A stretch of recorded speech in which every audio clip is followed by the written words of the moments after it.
ભરૂચ જિલ્લાના ભાલિયા તાલુકાના કોંઢ તથા સિલ્લોડી ખાતે પૂરગ્રસ્ત વિસ્તારોની ભરૂચ જિલ્લા પંચાયતના પ્રમુખ ડિમ્પલબેન રાજ તથા ઝઘડિયાના ધારાસભ્ય રીતેશ વસાવા દ્વારા મુલાકાત લેવામાં આવી હતી.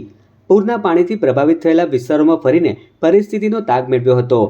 ભારે વરસાદના કારણે ઘરવખરી, ખેતી અને માલસામાનને થયેલા નુકસાન અંગે જિલ્લા કલેક્ટર નવનાથ ગવ્હાણના માર્ગદર્શન હેઠળ વહીવટી તંત્ર દ્વારા ત્વરિત સર્વે હાથ ધરવામાં આવ્યો હતો.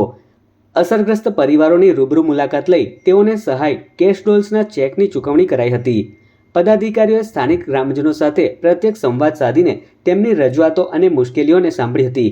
તેમજ વહીવટી તંત્ર તરફથી તમામ સંભવિત મદદ ઝડપથી પૂરી પાડવા માટેની મક્કમ ખાતરી અપાઈ હતી.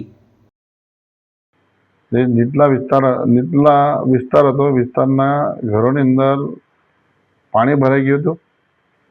આજે અમે જિલ્લા પંચાયતના પ્રમુખ બેન ડિમ્પલબેન, કારોબારી અધ્યક્ષશ્રી અને અમારા ભારતીય જનતા પાર્ટીના સંગઠનના હોદ્દેદારો આ ગામડાઓની મુલાકાત લીધી અને જે કેશ ડોલ છે એ કેશ ડોલનો અમે દરેકના એકાઉન્ટના ખાતાની અંદર જે કેશ ડોલ આવે છે કેશ ડોલનો અમે આપી છે. અને સિલોડી ગામની અંદર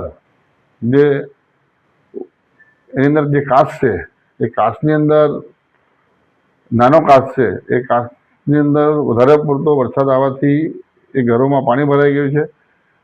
અને મેં મારી ગ્રાન્ટમાંથી એ કાચને એ કરવા માટે 5 લાખ રૂપિયા આપ્યા છે. અને જે સરકારશ્રી તરફથી બીજી કોઈ અન્ય રાહત મળે તો અમે પ્રયત્ન કરીશું.